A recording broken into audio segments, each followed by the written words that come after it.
his daughter, and she's been pronounced deceased. So the dad stabs the daughter. His wife. He stabbed and injured his son-in-law. And then he stabbed the son-in-law and then the wife.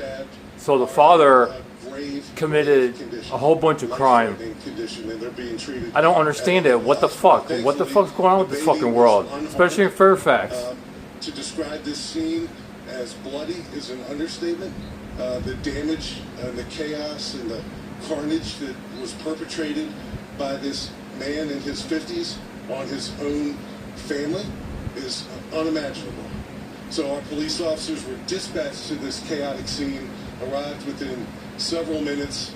When our officers made their way into the apartment, the father/father-in-law was literally in progress stabbing his son-in-law with that knife, with that curved, long-bladed dagger. Our officer gave repeated commands, one after another, to this perpetrator, the father-in-law, to drop the knife, drop the knife, drop the knife. Not only does he not drop the knife, but he still proceeds to stab the son-in-law. And again, the son-in-law is one of the 911 callers who apparently made his way back into the apartment. The police, as soon as the police have gotten there, they should have shot the guy with a taser, or they should have shot him in the shoulder with a 9mm. You never give a command. You never give them a chance to keep doing. If they're in progress of stabbing somebody, that cop has an obligation to stop it within 2 seconds. 2 seconds. It took him more than 2 seconds to stop it. That's why Fairfax police fucks up.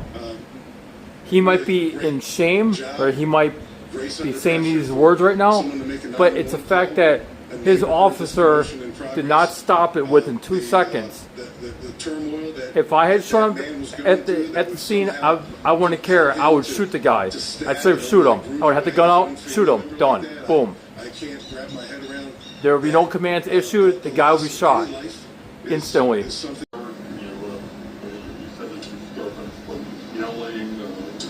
So Neil, it sounds like, if I understand your question, the son-in-law is like many other people in the community this morning, even right now, cleaning the snow off of his car. And here's something coming from the apartment.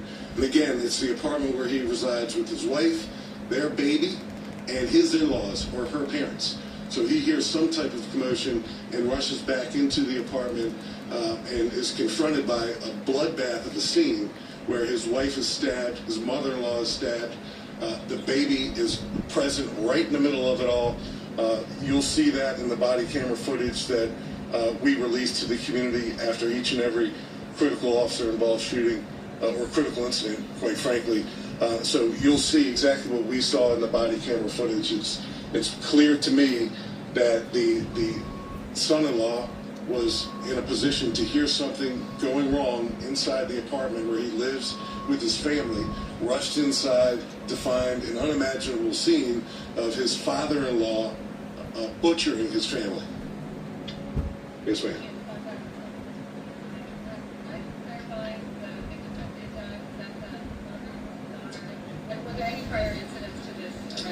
So I'm sorry. So I should have made that clear. The woman who's been pronounced deceased is the daughter.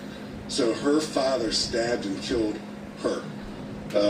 There are no prior calls for service, domestic violence or otherwise, at this residence. There's no history with the family that we can tell at the moment. That's always something that we look into. But right now, there are no previous calls for service for domestic disturbances here or other crimes. Yes.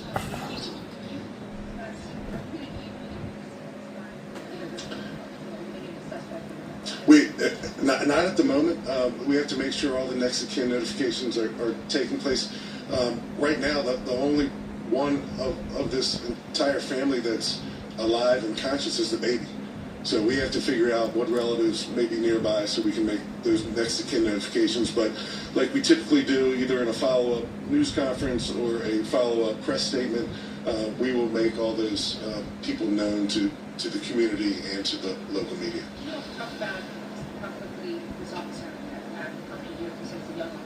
He's a young officer with a couple years on the department, so you can imagine he's dispatched to this chaotic scene. It was a gruesome scene that happened there overnight, a domestic situation. He says that at this hour, the man that he was in his 50s, they believe is responsible for all of this, is dead. And they said that they walked in when they responded to that scene on him stabbing his son-in-law.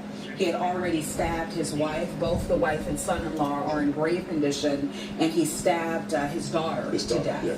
But we do want to be clear that the baby that was mentioned made it out safely, and of course he also mentioned that there will be body cam footage that will be released, no matter how unimaginable this scene is, but that body cam footage will be of course released to the public. Of course, our Stephanie Ramirez was first on the scene. She's going to have much more on this situation, following it closely out in Fairfax. But again, just a horrible scene to imagine that. But at this hour, 2 people dead and a police-involved shooting that started with a domestic violence situation, and 2 relatives, 2 victims in that stabbing are now in critical condition. We'll make sure that we stay on top of this story as it continues to develop and bring you any and all updates. We'll be